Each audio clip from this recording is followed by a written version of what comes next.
So where the f have we been? Alright guys, so as you can see, we are not at our typical spot. That story starts with a huge tree behind our old house at Jack's.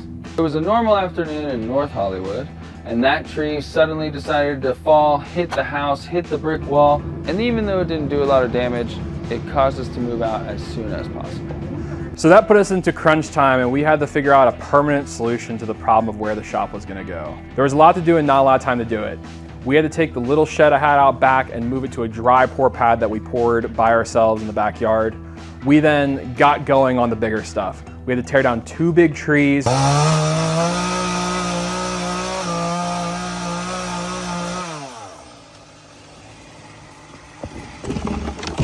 Then we started digging a 19 by 24 space for us to dump a bunch of concrete in and create our new backyard shop.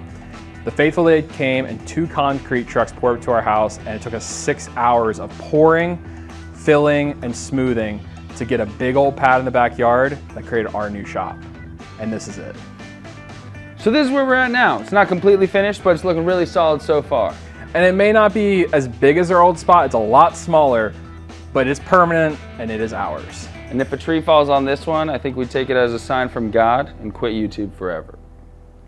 That was pretty good. Yeah. I almost laughed. Okay. We do have one more video coming out that's going to be at the old shop, and that's us reintroducing our S13 backyard drift build.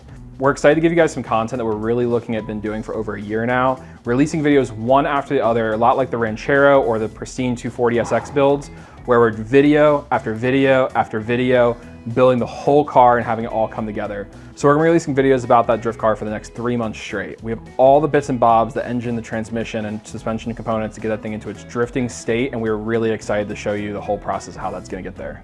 All right, so since we took the Miata to the track and tested it against the RX-7, you know, we really enjoy driving the Miata, but it definitely makes me want to upgrade the Miata more. And the first upgrade our Miata needs is more power, because we already did brakes and suspension and tires, all the things you should do before power. So that brings me to the next point is like, do I have to build an engine and turbo an engine or engine swap it? And the other idea that I've been talking to Sam about for a really long time is buying a Lincoln Continental. And there are a few good ones on Facebook Marketplace that are decently priced. So would you guys rather see me build an engine or buy an old classic Continental that would take up most of the space back here? You guys let me know down below. We're also going to be getting back to the track too. Sam and I have been talking about some events at Willow Springs. After the new management, it's getting a new refresh and things are happening over there. So we'd love to get the RX-7 back on the track. And we also really want to go to Button Willow this fall. And we think a sub 2-minute time is in that car's future. And if it's not in that car's future, we have everything we need to Bridgeport another engine, swap it, double the power, and then hit that sub 2-minute time. Fortunately for us, we have a build that's gonna happen right after the drift car is done. This is my 1979 Mercedes 300D. And it's not any 300D. This baby has a small block Ford. The key doesn't work, so I have to start it from under hood. I put a button out here.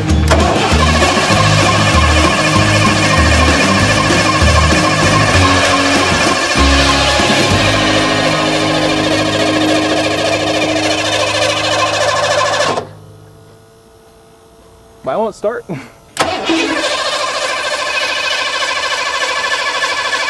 One second. Now I'll try it.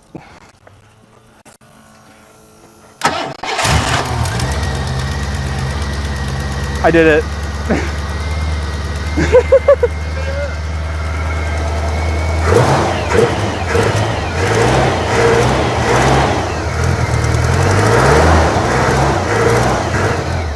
This car might have a lot of problems, like it not running, but it has a really, really cool story, and I really can't wait to share it with you guys. So we got a lot of new things coming down the pipeline, and we got a lot of old things that you could still check out. We appreciate you guys sticking around. It was a hell of an overhaul here, getting out here and rebuilding a whole new shop. It's basically been 3 months of us just hardcore going at it to get to this point, and it's not even done yet, but it's ready to build a car in at least. Yeah, and we finally have a place that we know we'll never get. Well, it's like our place. We don't have to worry about it anymore. It's permanently installed. We also got to give a huge shout out to our boy Dylan, who won the donut challenge for the F100. Yeah, and shouted us out in the process. I've learned everything from YouTube, Donut Media, Chris Fix, Just Another Car Show, who was a contestant on Free Ride previously. Yeah, that was nice. Cool. That was nice. He said he learned from our mistakes. We appreciate you guys keeping with us all this time, and we hope that you continue to stay with us and like and subscribe and do all the bullshit. And we hope that the drift car is actually insane, so stay tuned for that. It is going to be insane. Yeah, it is going to be literally. They haven't seen any of the thing we've done.